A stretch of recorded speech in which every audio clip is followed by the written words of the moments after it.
بسم اللہ الرحمن الرحیم۔ ایک طلاق یافتہ لڑکی کی دکھ بھری داستان۔ یہ 15 سال پرانی بات ہے۔ ایک دوست نے کہا کہ کسی کے گھر جانا ہے اور وہاں کچھ دیر کام ہے۔ راستے میں اس نے بتایا کہ اس کے ایک دوست نے اپنی بیوی کو طلاق دے دی ہے، تو اس کی سابقہ بیوی اپنے ابو کے ہمراہ اپنے جہیز کا سامان اٹھانے واپس آئی ہے۔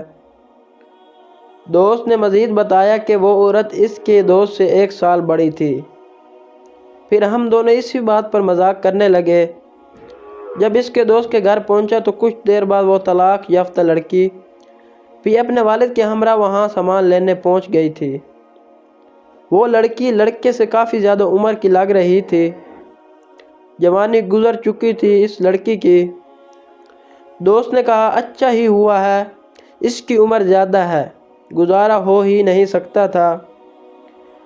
پھر جب وہ لڑکی اپنا سامان اکٹھا کرنے لگی جو ہم نکال کر اسے دے رہے تھے، تو اس لڑکی کا باپ لسٹ نکال کر دیکھ رہا تھا۔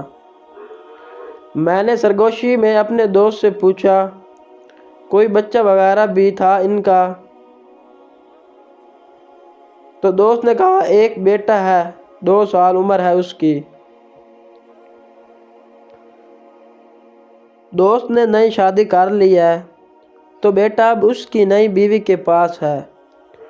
میرا دل تڑپ اٹھا، تو کیا بیٹا بھی اس سے جدا کر دیا گیا ہے؟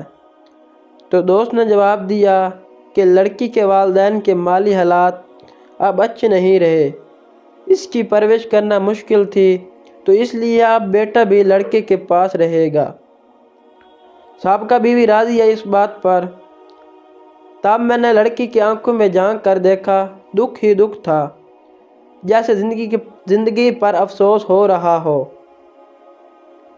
پھر میں نے سامان کی لسٹ نکال کر دیکھنے والے باپ کو دیکھا۔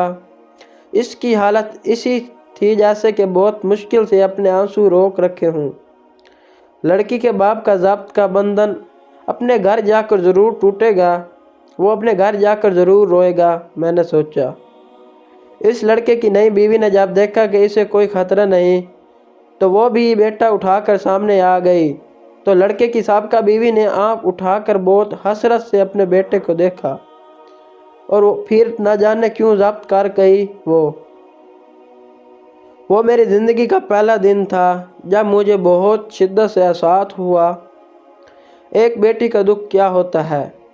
دونوں باپ بیٹی میں کمال کا ضبط تھا۔ اتنے افسردہ ہو کر بھی وہ دونوں بہت خاموش تھے، اپنا سامان سمیٹ رہے تھے، لیکن میں ضبط نہیں کر سکا۔ میں یہ منظر دیر برداشت نہیں کر سکا۔ میں وہاں سے نکل آیا۔ میرا دوست مجھے روکتا رہ گیا۔ بیٹی کا دکھ کیا ہوتا ہے یہ مجھے اس دن پتہ چلا تھا۔ ماں باپ بیٹی کے رشتے کے لیے اتنی سخت شرائط کیوں رکھتے ہیں، یہ بھی میں نے اسی دن جانا تھا۔ وہ ایک بیٹے کے باپ کی حیثیت سے اگر سوچوں تو اس سے بھی زیادہ سخت شرائط رکھوں۔ بیٹیاں کھلونا نہیں ہوتی کہ کوئی کھیل کر توڑ دے۔ بیٹیاں ماں باپ کے جگر کا ٹکڑا ہوتی ہیں۔ جب بیٹوں کو کوئی دکھ یا پریشانی ہوتی ہے تو ماں باپ بہت تکلیف میں ہوتے ہیں۔ اللہ تعالیٰ ہر گھر کو خوشیوں اور مسرتوں سے آباد رکھے، آمین۔